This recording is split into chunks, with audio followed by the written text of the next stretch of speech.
ಬೆಂಗಳೂರಿನಲ್ಲಿ ಪೊಲೀಸರಿಂದ operation drug 55.8 ಕೋಟಿ ಮೌಲ್ಯದ 200 ಕೆಜಿಗೂ ಅಧಿಕ ಡ್ರಗ್ಸ್ ಅನ್ನು ಸೀಸ್ ಮಾಡಲಾಗಿದೆ. ಮಿಷನ್ ರೈಸ್ ಮತ್ತು ಬೇಡ ಬ್ರೋ ಅಭಿಯಾನದ ಅಡಿ ಈ ಒಂದು ಆಪರೇಷನ್ ನಡೆದಿದೆ. 8 ಮಂದಿ ವಿದೇಶಿಯರು 21 ಮಂದಿ ಅನ್ಯ ರಾಜ್ಯದವರನ್ನ ಬಂಧಿಸಲಾಗಿದೆ.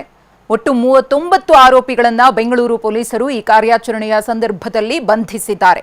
ಸಿಸಿಬಿ ಸೇರಿದಂತೆ 16 ಪೊಲೀಸ್ ಯೂನಿಟ್ಗಳಿಂದ ನಡೆದಿರುವಂತಹ ಕಾರ್ಯಾಚರಣೆ ಇದು. ಅಮೃತಹಳ್ಳಿ, ಗಿರಿನಗರ, ಯಶವಂತಪುರ, ಯಲಹಂಕ, ಹೆಬ್ಬಾಳ, ನಂದಿನಿ ಲೇಔಟ್, ಕಾಡ್ಗೋಡಿ, ಮಲ್ಲೇಶ್ವರಂ, ಗೋವಿಂದಪುರ, ಬಾಗ್ಲೂರು, ಮಹದೇವಪುರ, ಮಹಾಲಕ್ಷ್ಮಿ ಲೇಔಟ್, ಬೇಗೂರು ಠಾಣಾ ವ್ಯಾಪ್ತಿಯಲ್ಲಿ ಕಾರ್ಯಾಚರಣೆ. ಈ ಪೆಡ್ಲರ್ಗಳಿಗೆ ವಿದ್ಯಾರ್ಥಿಗಳು ಮತ್ತು ಸ್ಥಳೀಯರೇ ಟಾರ್ಗೆಟ್ ಆಗಿದ್ರು. ಅಮೃತಹಳ್ಳಿ ಪೊಲೀಸರಿಂದ ಎಂಡಿಎಂಎ ಸೀಸ್ ಆಗಿದೆ. ಬರೋಬ್ಬರಿ 28.8 ಕೋಟಿ ಮೌಲ್ಯದ MDMA.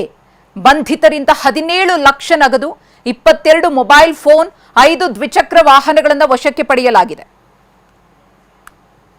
Units Amruthahalli police station ವ್ಯಾಪ್ತಿಯಲ್ಲಿ ಅಂದಾಜ್ 28 ಕೋಟಿದು, ಗಿರಿನಗರ್ ಅಂದಾಜ್ 10 ಕೋಟಿದು, ಸಿಸಿಬಿ ಅಂದಾಜ್ 8 ಕೋಟಿ, ಇಂಟರ್ನ್ಯಾಷನಲ್ ಏರ್ಪೋರ್ಟ್ ಅಂದಾಜ್ 3 ಕೋಟಿ, ಯಶವಂತಪುರ 1 ಕೋಟಿ 70 ಲಕ್ಷ, ಯಲಹಂಕ 1 ಕೋಟಿ 60 ಲಕ್ಷ ಅಂದಾಜ್, ಹೆಬ್ಬಾಲ ಅಂದಾಜ್ 19 ಲಕ್ಷ, ನಂದಿನಿ ಲೇಔಟ್ 30 ಲಕ್ಷ, ಕಾಡುಗುಡಿ 15 ಲಕ್ಷ, ಮಲ್ಲೇಶ್ವರಂ 15 ಲಕ್ಷ, ಗೋವಿಂದಪುರ 11 ಲಕ್ಷ, ಬಾಗಲೂರು 2 ಕೇಸ್ ಸೇರಿ 10 ಲಕ್ಷ, ಮಹಾಲಕ್ಷ್ಮಿ ಲೇಔಟ್ 10 ಲಕ್ಷ, ಮಹದೇವಪುರ 10 ಲಕ್ಷ, ಬೇಗೂರು 10 ಲಕ್ಷ ಮತ್ತು ಕೋತ್ನೂರ್ 7 ಲಕ್ಷ.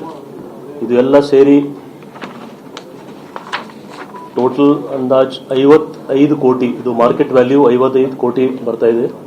ಇದರಲ್ಲಿ ಎಂಡಿಎಂಎ, ಕೊಕೇನ್, ಹೈಡ್ರೋಗಾಂಜಾ, ಗಾಂಜಾ, ಓಪಿಯಂ, ಮಾರ್ಫಿನ್ ಮತ್ತು 17 ಲಕ್ಷ ಕ್ಯಾಶ್ ಕೂಡ ರಿಕವರಿ ಇದೆ. ಅದು ಪ್ರೊಸೀಡ್ಸ್ ಆಫ್ ದಿ ಕ್ರೈಮ್. ಅಲ್ಲಿಂದ ನಮ್ಮ ಒಬ್ಬ ಪೆಡ್ಲರ್ ಕಡೆಯಿಂದ ರಿಕವರಿ ಇದೆ. ಅಕೌಂಟ್ ಅಲ್ಲಿ ಅವರು ಹೋಗಿತ್ತು, ನಾವು ಸೀಸ್ ಮಾಡಿದ್ದೀವಿ. ಮತ್ತು ಕೆಲವು